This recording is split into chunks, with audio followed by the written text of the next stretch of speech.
Bonjour à tous, nous sommes le mercredi 15 octobre 2025 et notre frère Laith Marouf est de retour parmi nous. Bon retour, Laith.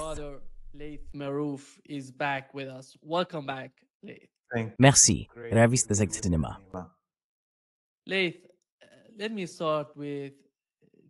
Laith, permettez-moi de commencer par le soi-disant plan de paix de Trump et le sommet qui s'est tenu à Sharm el-Sheikh en Égypte.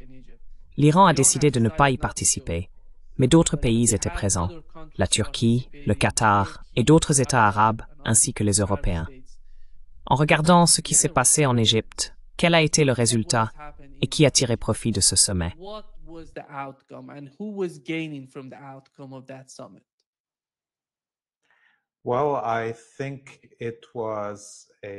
Eh bien, je pense que c'était un sommet pour venir baiser l'anneau de l'empereur. C'était clairement une partie de la guerre psychologique, étant donné que l'Empire a perdu toutes les batailles au cours des 2 dernières années, au Liban, à Gaza, en Iran, au Yémen, et a subi une défaite retentissante et sans précédent dans la guerre de propagande. Il n'y a plus aucun retour possible vers une quelconque légitimité pour la colonie sioniste, ni pour le sionisme, ni pour l'exceptionnalisme occidental. C'est fini. C'est une défaite éclatante sur les rivages de Gaza. Ce que nous avons vu là, c'était une humiliation publique de tous les vassaux arabes et musulmans, principalement, ainsi que de quelques suppléments comme le Royaume-Uni, l'Italie ou le Japon, qui au cours des 2 dernières années ont essayé de faire semblant de ne plus être des vassaux. Mais ils ont tous été réunis pour venir baiser l'anneau au doigt de l'empereur et, devant tout le monde, s'humilier sous ce logo de paix 2025. Voilà ce que c'était.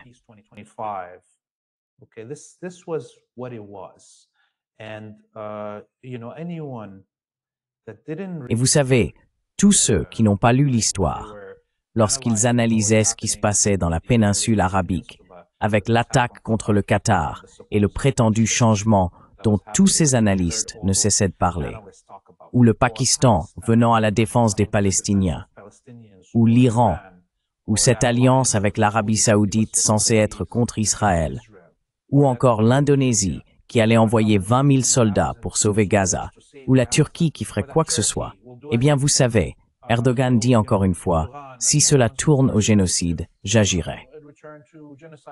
La vérité, c'est que tous les dirigeants de ces États arabes et musulmans qui ne sont pas venus en aide à Gaza au milieu de l'Holocauste sont tous des vassaux.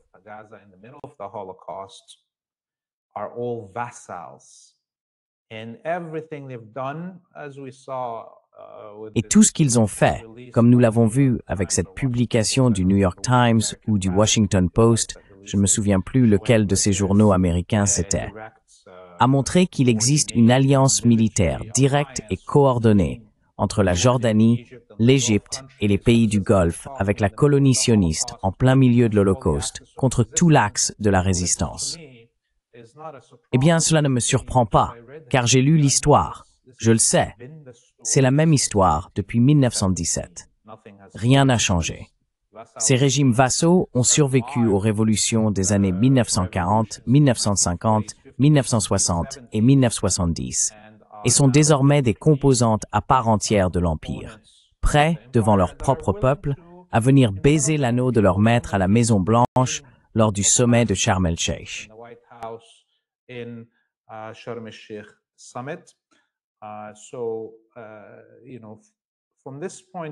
À partir de maintenant, si nous entendons des analystes, car je pense que ces analystes, qui n'ont pas lu l'histoire et qui parlent du monde arabe ou musulman, de l'Asie occidentale ou de toute autre région dont vous voulez parler, peuvent peut-être analyser les événements actuels, mais ils ne voient pas la situation dans son ensemble, car ils n'ont aucune connaissance historique de la région. Et cela nous conduit à ces analyses que nous voyons sans cesse, qui font passer les gens par des montagnes russes émotionnelles. On dit que l'Arabie saoudite va changer, que la Turquie va changer. Aucun de ces pays ne va changer.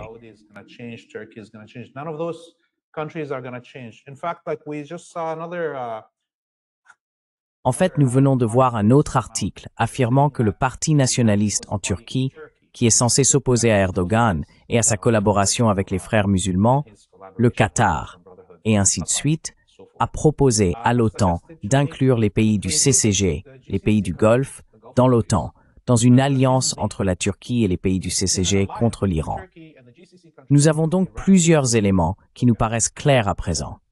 Et d'ailleurs, ces publications, je veux être très clair, qu'elles proviennent de journaux occidentaux ou israéliens, font également partie de la guerre psychologique. Ce sont toujours les sionistes qui veulent nous rappeler qu'ils ont à leur solde et sous leur contrôle la plupart des dirigeants arabes et musulmans.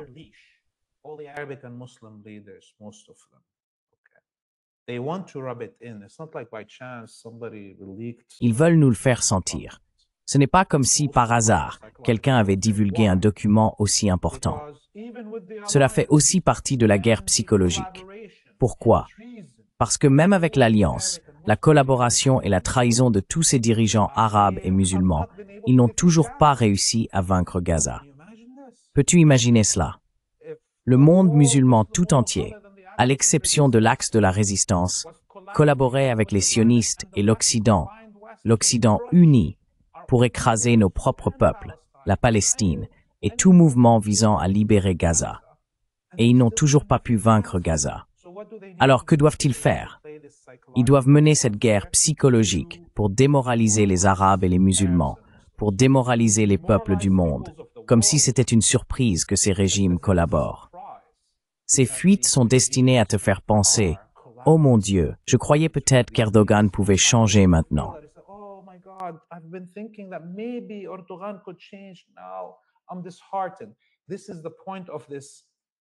Je suis découragé. C'est précisément le sens de cette fuite à propos de la Turquie, parce que c'est un fait. Tous les partis du Parlement turc collaborent avec l'Occident. Ne placez pas vos espoirs dans la politique électorale des pays musulmans, pas plus que vous ne devriez le faire en Occident, où rien de tout cela n'est réel. Il n'y a pas de démocratie. Tous les partis politiques sont contrôlés. Nous avons besoin de révolution.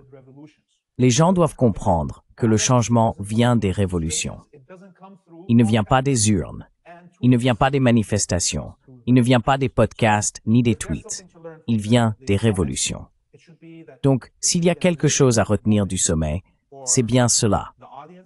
Un moment d'éveil pour les spectateurs qui regardent, et un moment d'éveil pour ces analystes qui continuent de parler de régions dont ils n'ont aucune compréhension historique.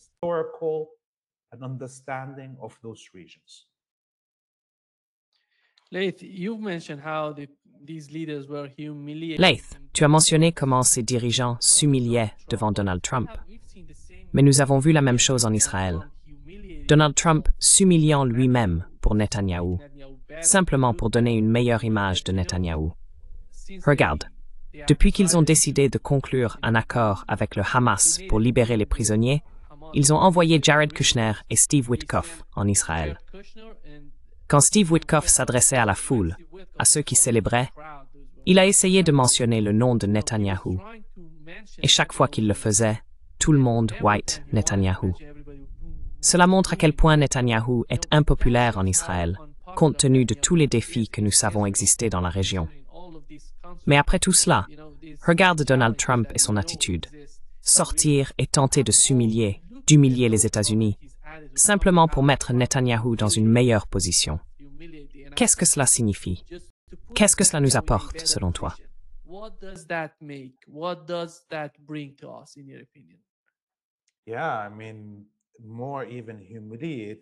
Oui, je veux dire, encore plus humiliant pour Trump, c'est qu'il ait interpellé la veuve d'Adelson à la Knesset en disant que c'est elle qui avait rendu tout cela possible, le transfert de l'ambassade à Jérusalem. Nous avons donc en ce moment un empereur qui s'est révélé à la Knesset, qui est vraiment aujourd'hui la capitale de l'Empire, la colonie sioniste. Pendant un temps, la capitale de l'Empire anglo-germanique était Londres. Puis elle a été déplacée à Washington, D.C., et maintenant c'est clairement Tel Aviv. Et vous savez, le voir aller là-bas et parler de cette manière, en reconnaissant ceux qui l'ont acheté comme empereur et l'ont porté au pouvoir, pas au Congrès, il n'a pas reconnu Adelson au Congrès, il l'a reconnu à la Knesset, où elle aussi, dans la colonie sioniste, et son défunt mari possédaient une vaste part des médias qui ont propulsé Netanyahou au pouvoir.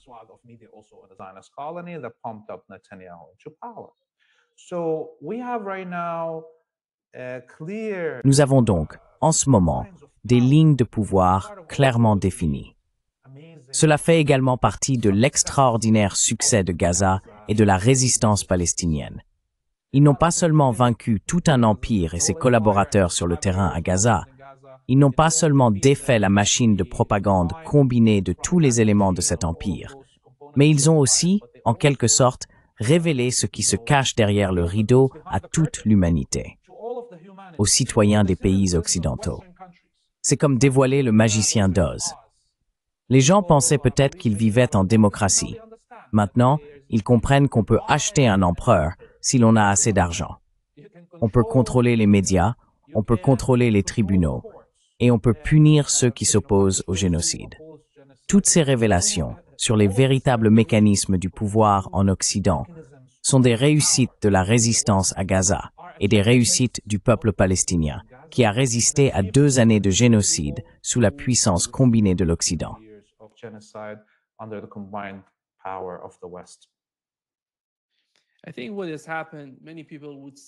Je pense que ce qui s'est passé, et beaucoup de gens se demanderaient pourquoi nous devons parler des questions entre Donald Trump et Netanyahou, c'est qu'après tout, ce que nous avons appris de cette visite de Donald Trump à la Knesset, c'est à quel point les Israéliens ont profondément infiltré son administration depuis la première fois qu'il était en fonction à Washington.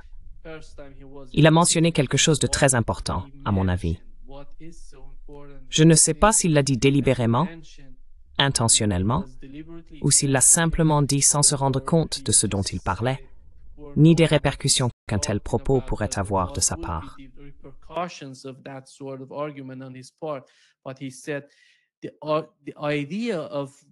Mais il a dit que l'idée de déplacer l'ambassade des États-Unis à Jérusalem venait de la famille Adelson, Sheldon et Miriam Adelson. Et dans le cas du plateau du Golan, tout montre, vous savez, on pourrait penser qu'il s'agit de petites questions, mais ce n'est pas le cas. Ce ne sont pas de petits détails à ignorer. Cela montre à quel point leur influence sur l'administration est profonde. Peu importe que l'on est un républicain ou un démocrate, ou même un outsider. Ce que Donald Trump était censé être lors de sa première administration et de la seconde. Beaucoup de gens aux États-Unis pensaient que Donald Trump était un outsider arrivant au pouvoir, mais cela ne semble plus avoir autant d'importance aujourd'hui.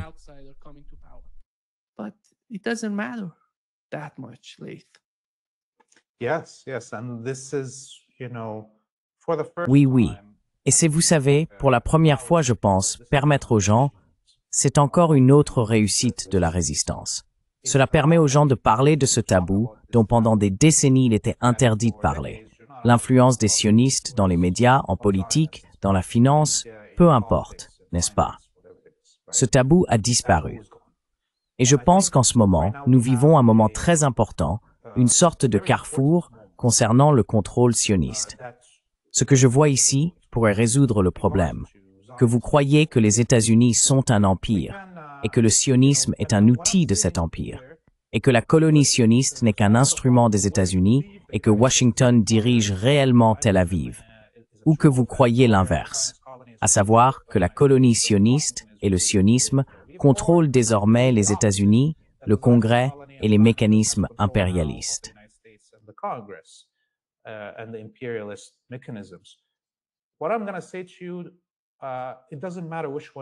Ce que je vais te dire, peu importe laquelle de ces versions tu crois, la solution est la même. La situation actuelle, c'est que toute l'élite occidentale nous dit qu'elle tue des Palestiniens, qu'elle justifie le génocide de masse et la destruction de pays arabes et musulmans entiers, de l'Afghanistan au Soudan, au Yémen et tout ce qui se trouve entre les deux. Ils nous disent qu'ils font tout cela pour la sécurité des Juifs, pour l'État juif.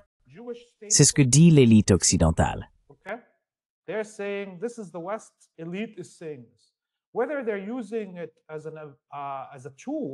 Qu'ils l'utilisent comme un outil pour justifier leur génocide, ou qu'ils croient réellement à la priorité de la vie juive sur tout autre. c'est-à-dire qu'ils croient véritablement à la suprématie juive et que le sionisme contrôle leurs esprits et les capitales occidentales, cela n'a pas d'importance. Ce qui importe, c'est que c'est leur bouclier pour empêcher toute résistance. Si vous leur résistez, ils disent que vous êtes antisémite. C'est leur bouclier. Et c'est aussi leur épée. Ils disent qu'ils le font pour sauver des otages juifs ou des vies juives. D'accord? Alors, qu'est-ce que cela signifie? Cela signifie que tant que les institutions juives en Occident, les synagogues, les groupes de pression, les camps d'été, les écoles, seront contrôlés par des sionistes, il y aura toujours une excuse pour nous tuer, nous les Palestiniens.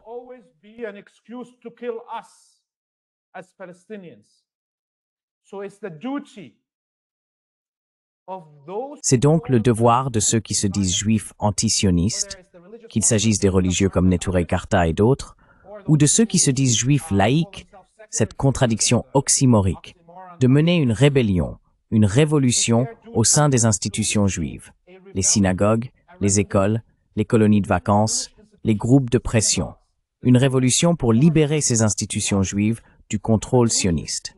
Ainsi, les organisations juives officielles pourront dire ouvertement « Vous ne pouvez pas utiliser le judaïsme comme excuse pour tuer, commettre un génocide, coloniser ou harceler des gens jusqu'à les priver de leur emploi en Occident. » Si cela n'arrive pas, ils continueront toujours à utiliser cette excuse, qu'elle en soit une ou non, les élites en Occident.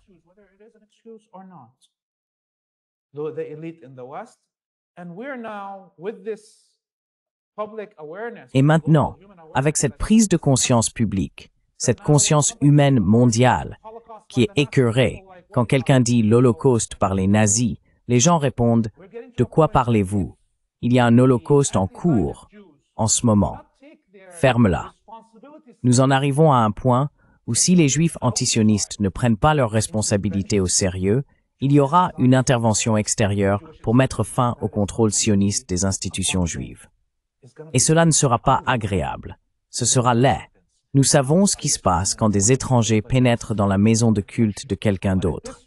Mais à ce stade, les institutions juives publiques, rien, et dansent au-dessus du génocide, le justifiant.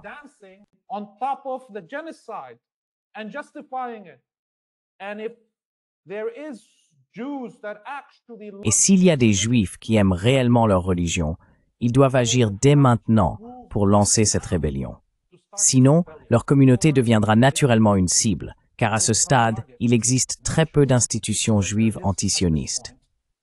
Aux États-Unis, on compte environ 3740 synagogues, et seulement 30 d'entre elles sont antisionistes. C'est une honte. Le monde entier en vient à être dégoûté et à se dire « Eh bien, tu sais, ce n'est plus amusant. Nous n'allons plus nous retenir. » Alors agissez en tant que juifs antisionistes, où nous serons tous témoins de quelque chose que nous ne voulons pas voir.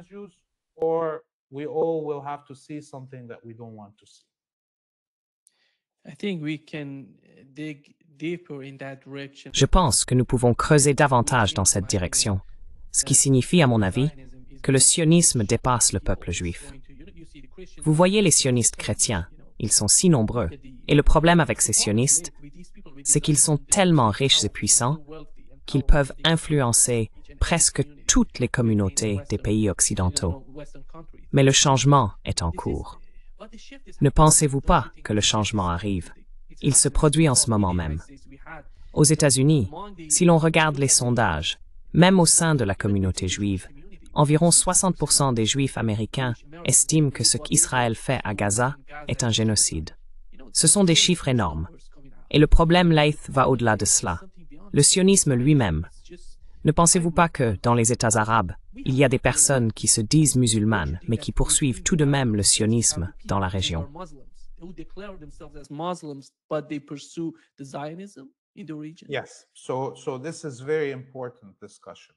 Oui.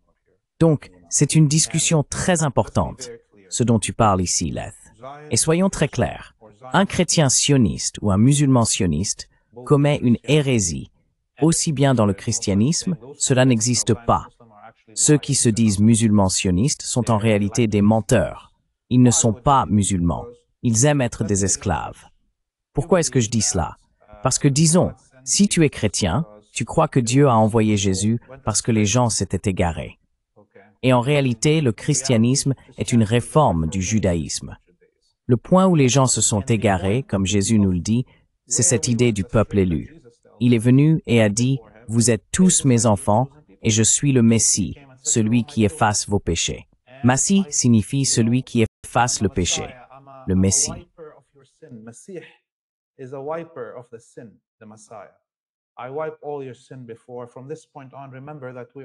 J'ai déjà effacé tous tes péchés. À partir de maintenant, souviens-toi que nous venons tous d'une même mère et d'un même père, Adam et Ève. Et l'islam se voit aussi ainsi comme une réforme des gens qui se sont égarés. Donc, pour un musulman dire « je suis sioniste », cela signifie qu'il ne croit pas en Dieu, le très miséricordieux. Quand nous disons « Bismillah ar-Rahman ar-Rahim » au début, chaque fois que nous ouvrons le Coran, nous disons « Au nom de Dieu, le très miséricordieux ». Mais non, non, non. Selon cette logique, Dieu est un Dieu vengeur, et nous ne venons pas tous d'Adam et Ève. Nous ne formons pas une seule humanité, un seul peuple. Peu importe ta race, ta couleur, ta langue, non, non, il y a un peuple élu, et nous serions tous leurs esclaves. Voilà en réalité ce que signifie l'accord d'Abraham. This is actually what the Abrahamic Accord means. The Abrahamic Accord means that Muslims... L'accord d'Abraham signifie que les musulmans doivent renier leur propre prophète, renier leur propre livre sacré et affirmer que le judaïsme a raison, qu'il existe un peuple élu et que nous n'en faisons pas partie. D'accord? Et c'est la même chose pour le christianisme. Si vous vous dites chrétien sioniste, cela signifie que vous êtes un hérétique. Vous êtes un hérétique et vous êtes en réalité contre Dieu, le très miséricordieux, le très aimant. D'accord? Donc, c'est ce qui se passe. Et c'est pourquoi nous voyons en ce moment toute cette campagne, avec des centaines de millions de dollars, que les Israéliens viennent de lancer pour géorépérer les églises aux États-Unis. Ils vont suivre chaque personne qui entre dans une église et la cibler avec des publicités partout où elle ira, à partir de ce moment-là, traçant ainsi une carte complète de sa vie afin de la soumettre à la propagande sioniste.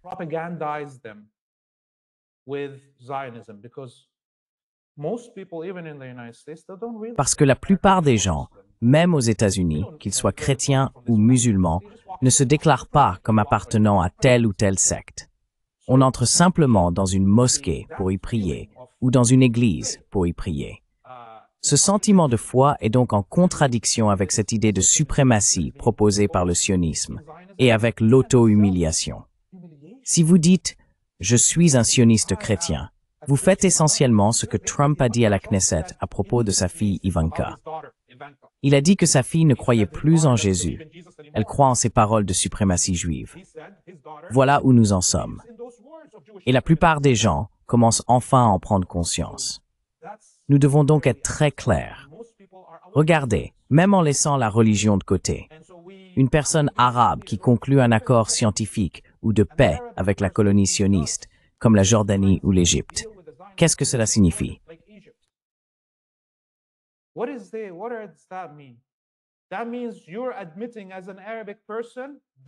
Cela signifie que vous admettez, en tant qu'Arabe, que vous êtes un colonisateur et que cette saleté venant de Pologne, de Bulgarie et d'Ukraine représente les peuples autochtones.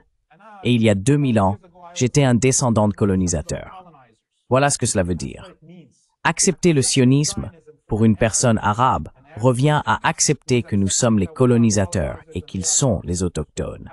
Accepter le sionisme en tant que musulman ou chrétien, c'est admettre que votre religion, vos prophètes et votre Dieu sont des menteurs, qu'il n'existe qu'une seule vraie foi, le judaïsme, qu'il n'existe qu'une seule race maîtresse, le peuple élu. Et j'accepte non pas d'en faire partie, mais d'en être l'esclave. Voilà ce que cela signifie, pour tout être humain non juif, d'accepter le sionisme.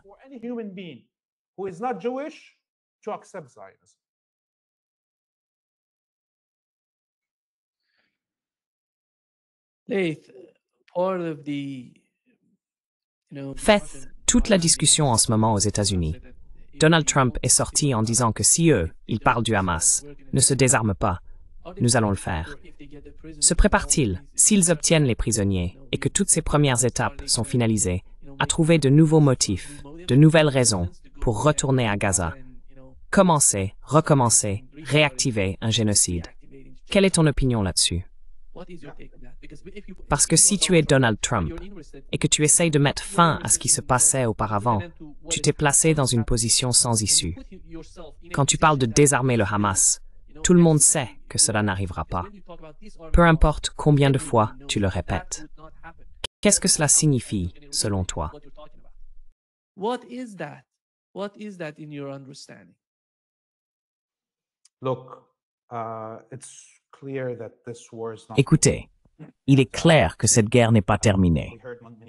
Je pense que nous avons entendu de nombreuses déclarations de, vous savez, Witkoff, Huckabee, l'ambassadeur à Jérusalem et l'envoyé spécial Thomas Barak au cours des 6 à 9 derniers mois, qui ont clairement montré que l'administration à Washington n'est pas intéressée et qu'elle dit enfin la vérité.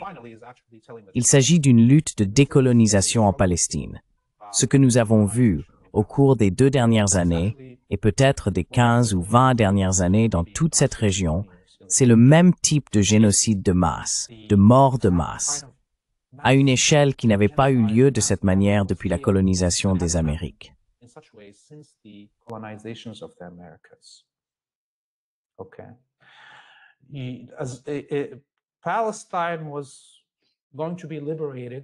La Palestine allait être libérée tant qu'il resterait un Palestinien. Elle serait libérée, quel qu'en soit le prix. Pourquoi? Parce que les Palestiniens font partie des peuples arabes. D'accord? Et le peuple arabe aurait fini par se battre. Comme après que les croisés ont nettoyé ethniquement et commis un génocide au Liban et en Palestine, le reste du monde arabe a libéré la Palestine et le Liban et les a repeuplés. D'accord? Tant qu'il y aura un arabe qui garde son honneur, il y aura tôt ou tard une riposte. Ainsi l'Occident a compris, en voyant que les Palestiniens ne renonçaient pas, que la seule voie possible était soit le génocide total, soit la soumission forcée.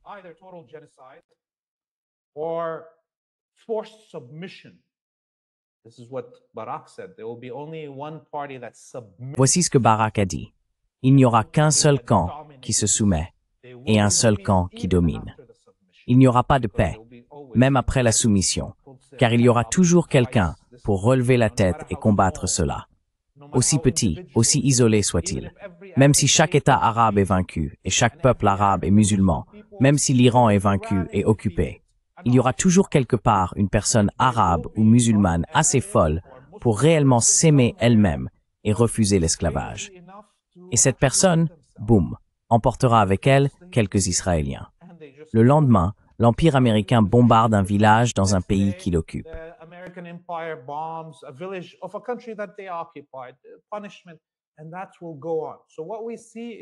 Punition. Et cela va continuer. Ce que nous voyons, c'est le colonialisme classique du XVIIIe siècle, le genre que nous n'avions jamais vu auparavant en photographie ou au cinéma. C'est tellement, vous savez, effronté. Non seulement par l'ampleur du crime, mais aussi par la manière dont il est affiché au grand jour. D'accord? C'est ouvertement l'Occident qui dit « Nous sommes prêts à tous vous tuer si vous ne vous soumettez pas au droit de la colonie sioniste d'exister. Et si vous n'admettez pas que toutes vos religions et votre histoire sont des mensonges, que vos dieux sont des menteurs et que vous valez moins, si vous ne l'admettez pas, nous vous tuerons. » C'est le type de colonialisme dans lequel nous vivons aujourd'hui.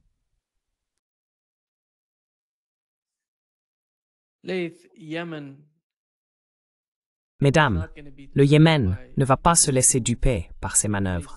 Ils ont dit qu'ils étaient prêts, qu'ils se préparaient encore davantage, au cas où quelque chose se produirait à Gaza, en Palestine. Dans combien de temps cela arriverait-il? Dans combien de temps? Et est-ce seulement une question de Yémen, ou voyez-vous d'autres parties de la résistance se préparer à ce moment?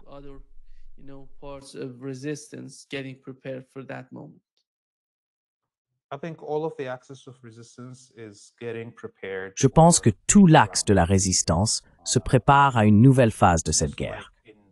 Comme ici au Liban, le Hezbollah et la coalition des groupes de résistance ont profité des 9 derniers mois pour se réorganiser, se restructurer et se réarmer. Et nous voyons qu'il est probable que cela commence dès maintenant à Gaza.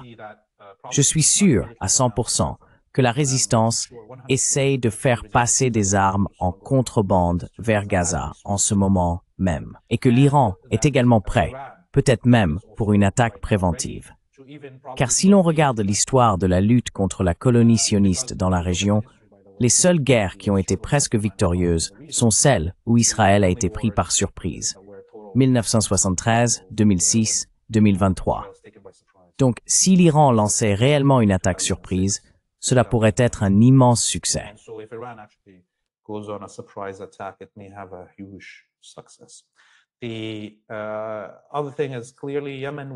L'autre point, c'est que de toute évidence, le Yémen sera le premier à venir à la défense de Gaza s'il y a un retour aux hostilités totales, ce qui est très probable, car les opérations de la colonie sioniste en Occident contre le Yémen sont les moins rentables ou les moins efficaces au Yémen. Ils ne disposent pas de beaucoup de renseignements. Ce n'est pas un grand pays comme l'Iran, où l'on peut simplement lancer des choses et les voir exploser. La géographie est différente, et c'est loin. L'idée ici, c'est que je pense que la guerre va reprendre. Les choses pourraient être un peu différentes cette fois, pour plusieurs raisons. Non seulement à cause des armes que nous verrons l'Iran ou le Hezbollah utiliser si la guerre revient au Liban, ce qui est également très probable, mais aussi à cause des restrictions que la Chine vient d'imposer sur les terres rares.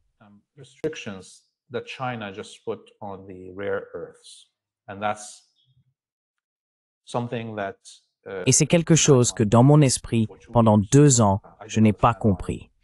Pourquoi la Chine n'avait rien fait, ni pour limiter son commerce avec la colonie sioniste elle-même, ni pour utiliser son influence contre ceux qui fournissent des armes à cette colonie. Nous savons maintenant qu'en un seul coup de stylo, la Chine a mis fin à tout le cycle de production des armes intelligentes de l'Occident.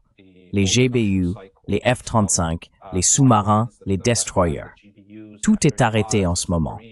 L'ensemble du cycle de production a été paralysé par une seule signature de la Chine.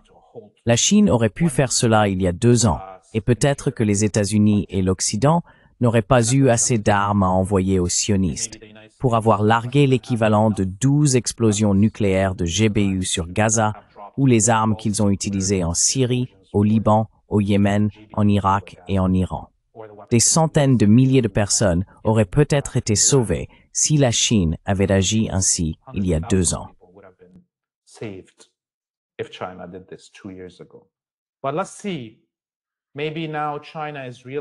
Mais voyons, peut-être que maintenant la Chine se rend compte que l'Occident se sentant plus aventureux et pensant avoir détruit toute l'Asie occidentale, il peut désormais se concentrer sur la Chine.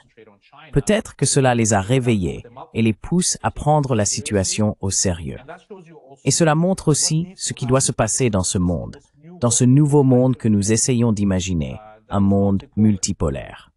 Ce nouveau monde multipolaire ne gagnera rien si nous nous contentons de chanter ses louanges sans imaginer ce que nous en attendons réellement.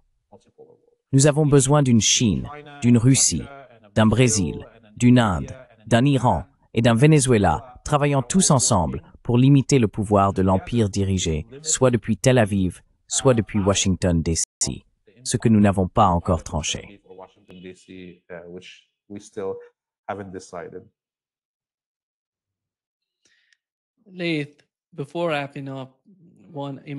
Laith, avant de conclure, à mon avis, l'une des parties les plus importantes de la résistance est le Hezbollah et ce qui se passe au Liban. Quelle est ton opinion sur le Hezbollah aujourd'hui? Parle-t-il du sommet pour la paix? Quelle est leur position à ce sujet? Je n'ai rien entendu de leur part.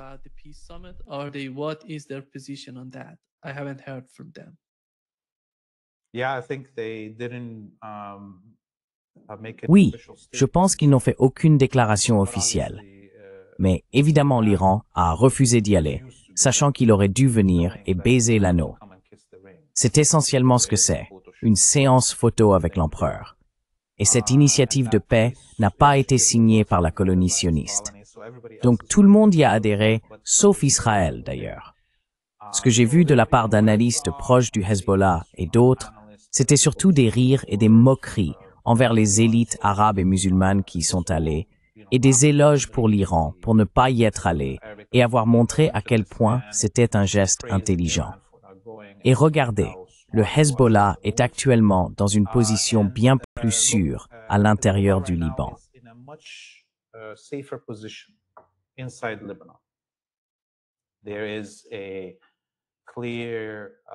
Il existe actuellement une ligne de défense claire mise en place par l'armée qui refuse de permettre au gouvernement du Premier ministre, Nawaf Salam, de créer des divisions au sein de la société. L'armée s'est présentée comme le ciment qui maintient le pays uni et affirme qu'elle ne se laissera pas désintégrer dans les conditions imposées par les États-Unis et le Premier ministre Nawaf. Je pense que le Hezbollah s'est réorganisé. Et pour le moment, nous ne connaissons aucun nom de responsable, à part le cheikh Naïm al-Qassim. Nous n'avons aucune idée de qui sont les commandants militaires, de ce qu'ils font, de ce pourquoi ils préparent leurs unités, ni du type d'armes qu'ils ont introduites depuis le cessez-le-feu.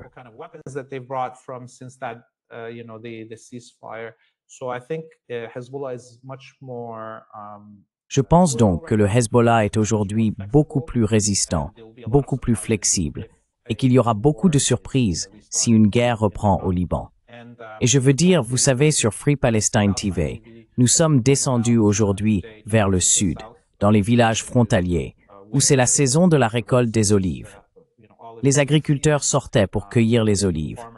Et ces derniers jours, les sionistes ont envoyé des drones, larguant des gaz lacrymogènes, des grenades assourdissantes et des grenades sonores pour menacer les habitants. Aujourd'hui, dans quelques-uns de ces villages, les Nations Unies et l'armée libanaise ont escorté les agriculteurs sur leurs terres pour les aider à cueillir les olives. Et les sionistes ont largué une grenade sonore depuis un drone sur les forces de la FINUL des Nations Unies.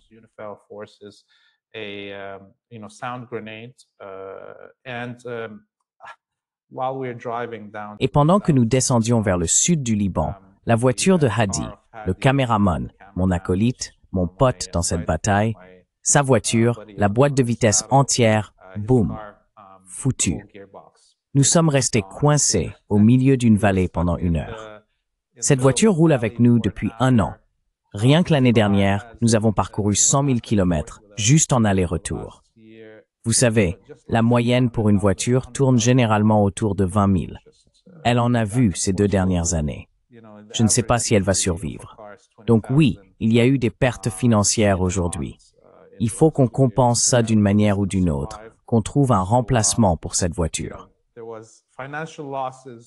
Alors, si quelqu'un veut aider, allez sur notre site web, freepalestine.video, et faites un don, s'il vous plaît, pour que nous puissions avoir un véhicule pour descendre sur les lignes de front.